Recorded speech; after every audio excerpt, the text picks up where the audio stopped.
मंगलवार व्रत कथा। एक समय की बात है, एक ब्राह्मण दंपति की कोई संतान नहीं थी, जिस कारण वह बेहद दुखी थे। एक समय ब्राह्मण वन में हनुमान जी की पूजा के लिए गया। वहां उसने पूजा के साथ महावीर जी से एक पुत्र की कामना की। घर पर उसकी स्त्री भी पुत्र प्राप्ति के लिए मंगलवार का व्रत करती थी। वह मंगलवार के दिन व्रत के अंत में हनुमान जी को भोग लगाकर ही भोजन करती थी।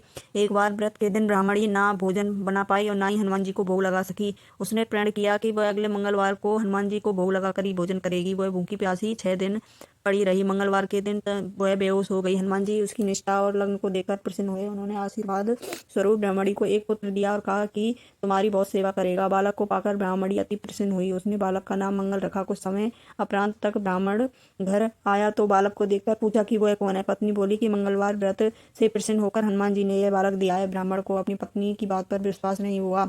एक दिन मौका देखकर ब्राह्मण ने बालक को कुएं में गिरा दिया। घर पर लौटकर ब्राह्मण ने पूछा कि मंगल कहाँ है। तभी पीछे से मंगल मुस्कुरा कर आ गया। उसे वापस देखकर ब्राह्मण आश्चर्यचकित रह गया। रात को हनुमान जी ने उसे अपने सपने में दर्शन दिए और बताया कि यह पुत्र उसे उन्हें ही दिया है। ब्राह्मण सत्य जानकर बहुत खुश हुआ। उसके बाद ब्राह्मणी दाम्पत्य प्रत्येक मंगलवार को व्रत रखने लगी। जो मनुष्य मंगलवार व्रत कथा को पढ़ता या सुनता है और नियम से व्रत करता है, उसे हनुमान जी की कृपा से सब कष्ट दूर होकर सर्व सुख प्राप्त होता है और हनुमान जी की दया के पात्र बनते हैं। जय श्री हनुमान, जय श्री राम। लाइक सब्सक्राइब करें प्लीज़।